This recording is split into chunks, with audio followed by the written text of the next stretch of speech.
શ્રી ચંદ્રકાંત શેઠની આ કવિતાનું નામ છે આવ્યા અમે. ડ્રાઉ ડ્રાઉ દેડકા આવ્યા અમે, કૂદવાનો તાવ તે બતાવો તમે.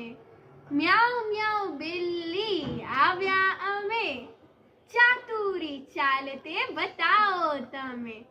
ઘૂ ઘૂ કબૂતર આવ્યા અમે, ભોટ ભાઈ ભોળા બતાવો તમે. ચી ચીઓ ચકલી આવ્યા અમે, કજિયાળી કાકી બતાવો તમે. બે બેહો બકરી આવ્યા અમે, બીકણની પૂંછડી બતાવો તમે. હાઉ આઉ ડાગિયા આવ્યા અમે, કોણ કોણ આપણા બતાવો તમે. કુકડે રે કુ કોણ કુકડા તમે, રમવા વખત જોઈ આવ્યા અમે. કીડી બાઈ નહીં બોલ્યા તમે, તમને પણ રમવામાં રાખશું અમે.